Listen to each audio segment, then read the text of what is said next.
The British Academy Awards celebrate the year's outstanding achievements in film and television. Once more into the breach, dear friends! Once more! Kenneth Branagh as Henry V, Daniel Day-Lewis as Christy Brown in My Left Foot. Well, Christy, that's the nearest he'll ever come to saying he loves you. And Pauline Collins as Shirley Valentine. I think sex is like supermarkets. You know, overrated.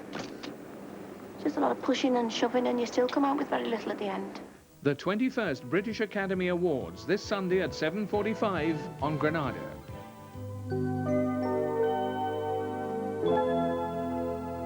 Now on Granada, the new.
If you're where the Irish are this Saturday night, St Patrick's night, you're where you should be. And as much as any city in Britain, that means Liverpool. No one doubts that the Irish have given Liverpool one of its richest subcultures and are almost certainly responsible for its wonderfully iconoclastic sense of humour. One man who has mined his city's characters more than most is writer Willie Russell. His new film is released up here tomorrow. Nicola, call me windswept Colton, went to see him. These days, it's no surprise to the people of Liverpool to bump into a film crew. With a string of films either shot in or closely associated with the city, there's much talk of a Liverpool film identity. Letter to Brezhnev and No Surrender have certainly played their part, but perhaps no one's contributed more than writer Willie Russell. Following the success of Educating Rita and Shirley Valentine comes his new film, Dancing Through the Dark. But Willie Russell approaches the notion of a Liverpool film industry with a certain scepticism. I don't think it is a statement of Liverpool. I mean, Liverpool alone. By setting something very, very firmly in a particular place, it does not mean that it's solely about that place, or indeed is intended to be specifically about that place. It's not. I mean, if this film were only to be about, you know, characters in Liverpool, then it would be a fairly restricted film. It's certainly true that the appeal of these films has not been restricted to the Northwest. Chris Bernard's Letter to Brezhnev got art house acclaim in the States, and Willie Russell himself has received Tony, BAFTA and Oscar nominations. Educating Rita was Best Screenplay and has been set as a text in German schools. His last film, Shirley Valentine, which was shot entirely away from Liverpool, has played cinemas from Poland to Hong Kong. Does this mean the end of civilization as we know it? I always have my tea at 6 o'clock. So just think how exciting it'd be if for once you had it at 6:15. It'd make the headlines. World exclusive. Joe eats late. I think you're going round the bend. Oh, I do hope so. I've always wanted to travel. We've got many, many fine actors and actresses have emerged from here. There are many, many screenwriters, storytellers, what have you, have come out of Liverpool. And married to that are various filmmakers who have nothing to do with Liverpool, not telling Liverpool stories at all, who have realised that the city is an excellent base from which and in which to make pictures. I mean, quite a lot of them to do with the massive wealth of available period architecture that we have here, you know. Allied to that, you have a council which has come a long way in the last 10 years and which now embraces the idea of films being made here. I mean, the first time I was involved in making a picture here, we had a council that was, you know, everything but enthusiastic about the fact. You've also, I think, got to credit Phil Redmond for setting up Brookside here, firmly here, you know. And I think once somebody decides to make camp, then you get other people saying, actually, it's not a bad spot, Dave. Let's go and have a look where they've pitched their tent, you know. Dancing Through the Dark, the latest film, is pitched firmly in Liverpool with an almost exclusively Liverpudlian cast. It was shot principally in the old Locarno in only 6 weeks. What's that down there? You're obviously pleased to see me, aren't you? It's firmly Liverpool, and it relishes its Liverpudlian setting, and it relishes the language, the way I relish this language and this sense of character and this zest and bawdiness of life that you can find here. I relish all that, you know, and in many ways it's particular to Liverpool because of that. But what I meant was I hope that within that there is a universality which takes it well beyond the geographical boundaries of Liverpool. Do you not think in some ways it perpetuates cliches about the Liverpudlians? Well, I mean, I think the film is gently critical of the harping on about the Beatles. I mean, it is, you know, it is set up comically. I mean, I hate the sort of the Liverpool cliche, you know, the professional Liverpudlian. If you're saying to me that my picture has any of that in it, then let's go and run it. You show me where, and I'll excise it. Who is he? Put it there, Peter, lad. How are you, mate? I'm all right, you know. Hey, you're dead famous these days, aren't you? I heard you on the radio. You're playing here tonight. I always said you were brilliant on that guitar. Didn't I, Cav? Didn't I? Dave. Hey, Dave! Wake up! Oh, no! Yes, who's here? Dave! You've been on the telly, haven't you?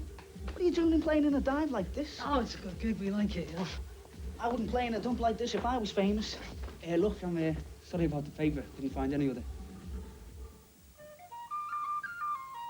Of all the tattoos I've ever seen, the only one I've really liked is that horse that's tattooed on Popeye's bicep. You know, the one that kicks the anvil every time he downs a can of spinach. Apart from that, they just remind me of drunken squaddies, or blokes with hairy backsides, cursed for life with the motif, I love Gladys, long after Gladys has left their lives. Apparently, however, I'm living in the past, on the right person, in the right place. A tattoo has a mystery I've never dreamed of.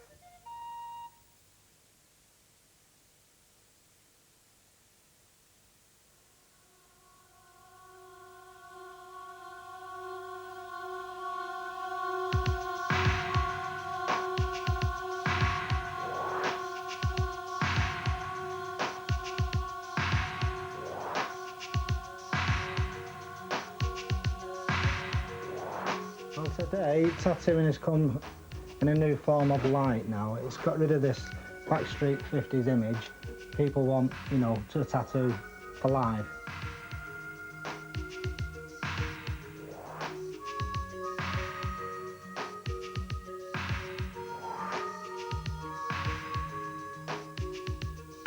Some people may call it perverse, but people have a tattoo on because it's a personal thing. It's a personal form of body jewellery that's there for life.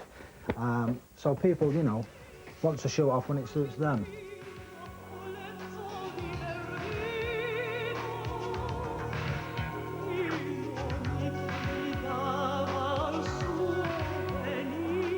Well, there's certain cults that like to be identified by certain tattoos.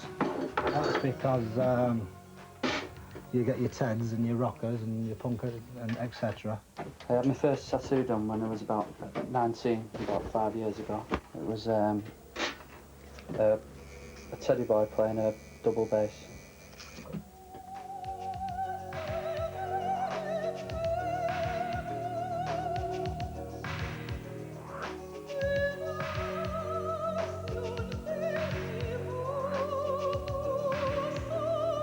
In the 50s and the 60s, it was 95% men, from what I've read in books and tattoo magazines, etc., and what tattoos have told me. But now I find 45% of my trade are women. I get police women, nurses, all walks of life, you know.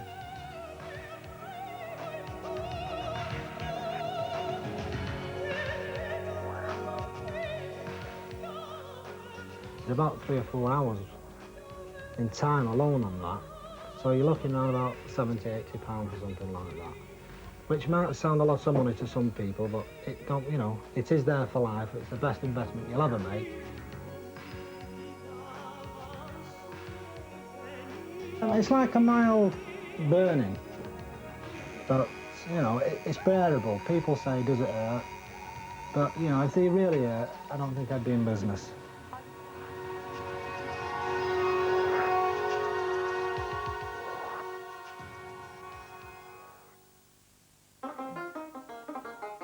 There's a new female force in British politics, and her name is Betty Spittle. No one's sure of her precise age, but she's certainly very old, very radical, and very dangerous. It's been said that she makes militant tendency look as socially divisive as the Wooden Tops. Rod, call me Roger Cook Arthur, went in pursuit.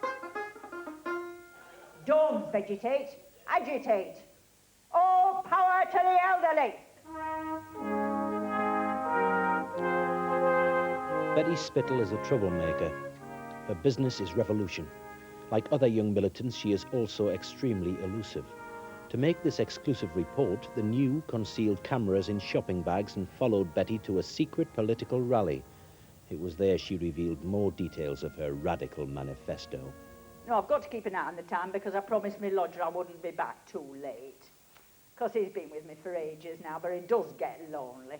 Mind you, he's ever such a nice, quiet gentleman, Mr. Rushdie.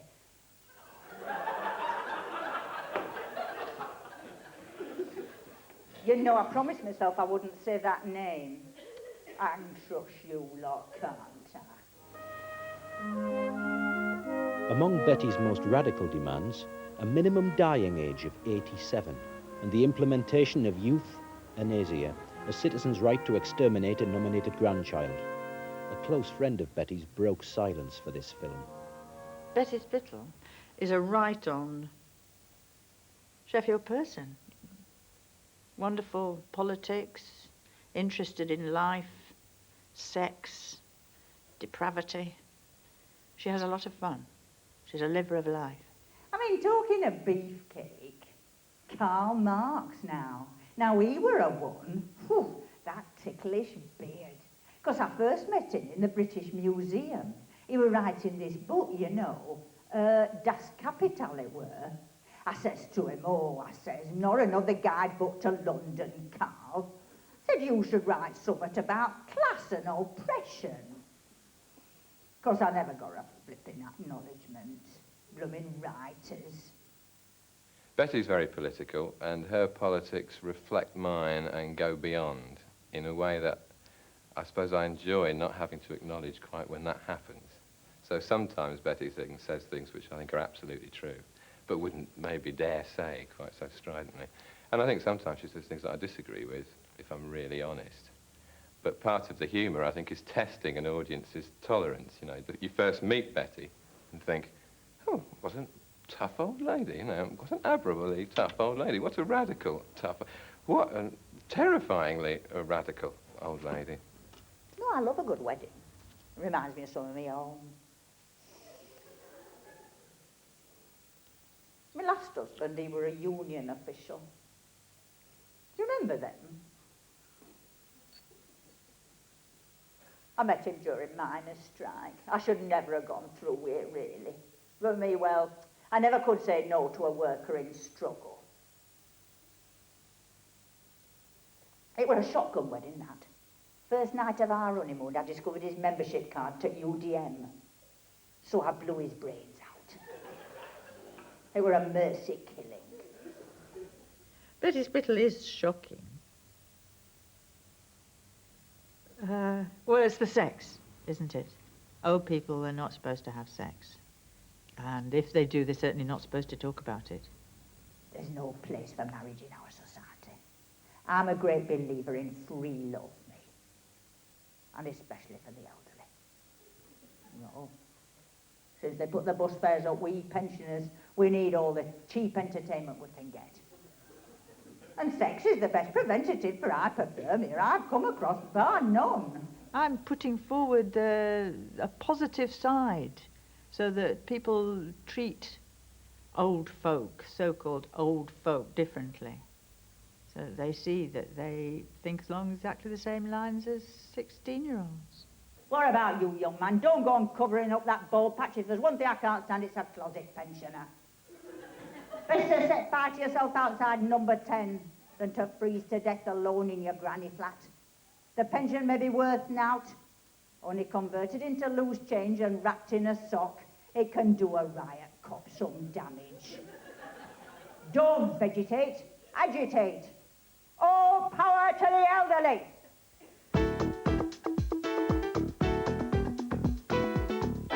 The beginning of the idea was to work with an architect from the beginning of a project to its culmination with a structure.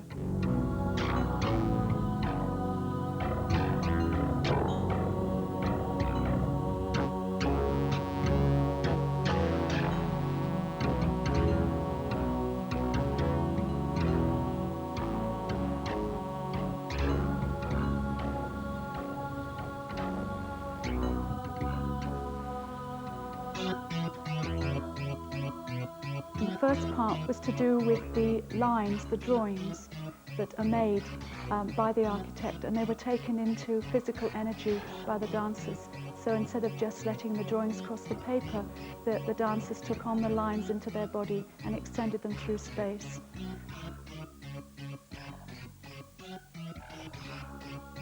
The architect and I actually started working at the same time because the idea of lines came very much from an architectural standpoint. I didn't have the idea before then, but it was just the fact that lines, although very simple, it seems such a very simple idea, when they're extended just opened up huge possibilities, both in the dance and then into structure, because everything in architecture is based around lines.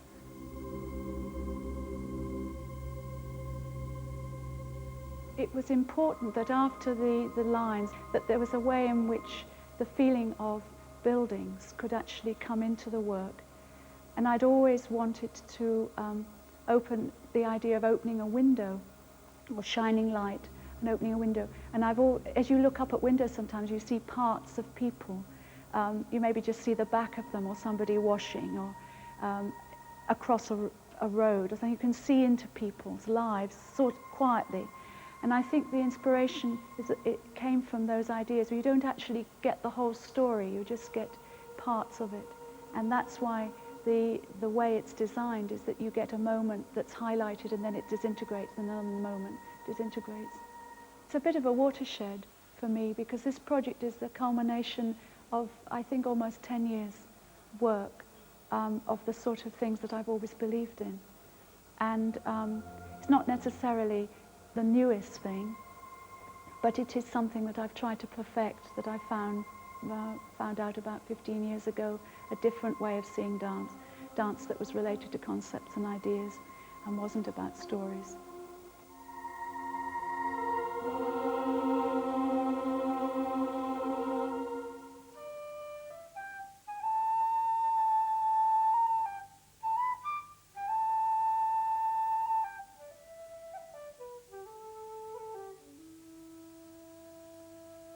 Flute players' fingers on bricklayers' hands.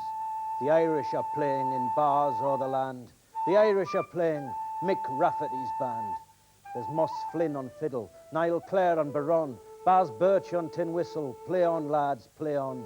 Play on in the Shepherd, the Prince, the Black Swan, the Ducey, the Albert. Play on, lads, play on. And they'll drink from black glasses when they've laid the black stuff, with their eyes filled with Ireland and their skin weathered rough. And they'll take me to Galway from my taproom's safe niche, while I curse my own nation for destroying their peace.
Here at Buxton Opera House, Compass Theatre have just begun their national tour of Julius Caesar. As Tim Pigott-Smith, who plays Brutus, has recently taken over as artistic director of the company, I came to chat to him earlier in the week about his roles. What are the challenges of artistic director? Well, it's very different from acting. And when I got the Royal Hunt of the Sun company together, and the Julius Caesar company too, I felt like saying to them on the first day, now listen, if I have a word of trouble out of any of you lot, you're for it. Because the ease of being an actor and just getting a script through the letterbox and saying yes or no paled into insignificance compared with the demands of actually getting a play in front of the public. Compass Theatre was founded in 1984 by Sir Anthony Quayle, a theatre talent never fully recognised. His aim was to tour large-scale classics to the regions. When he died last year, Tim Pigott-Smith took over the reins and became sole artistic director. It's not enough to say that I'm English and you're Indian. That I'm the ruler and you're one of the ruled. Some people talk of comradeship between your kind and mine, and there is a comradeship of a sort. It's basic. But do you really know on what it's based? On fear. Contempt on my side, and fear on yours. Since Jewel in the Crown, I'm able to choose my work. So inevitably, I do things that I'm going to be committed to and that I enjoy, and the same is true in television. From the acclaimed brute Merrick in Jewel in the Crown to the noble Brutus in Julius Caesar, the company's first independent production under his leadership is underway at Buxton. But wherefore do you hold me here so long? What is it that you would impart to me, if it be aught toward the general good? Set honour in one eye and death in the other, and I will look on both indifferently, for let the gods so speed me, as I love the name of honour more than I fear death. I know that virtue to be in you, Brutus, as well as I do know your outward favour. Well, honour is the subject of my story. I cannot tell what you and other men think of this life, but for my single self, I would as lief not be as live to be in awe of such a thing as I, myself. It is costly for successful actors to tour. I mean, in our cast we have John Duttine, Peter Blythe and Terence Longdon. And I don't know, because I haven't talked to them, but I would imagine that, like me, they will all lose money by being in two places at once. But it isn't really what you do it for. I mean, people keep coming back to the theatre. You ask most actors, their medium that they would choose is the theatre. It's because it's live, it's exciting, and it's because it stretches you. You really do learn a lot on a stage, which you can take back to television and films. Next week, we preview the Happy Mondays extravaganza, which is heading to Manchester's GMEX. There's barbershop music from Rhythms of the World and a regional premiere from the controversial writer of Bent. Until then, in the words of Flann O'Brien, a pint of plain is your only man. This is part of Toss the Feathers.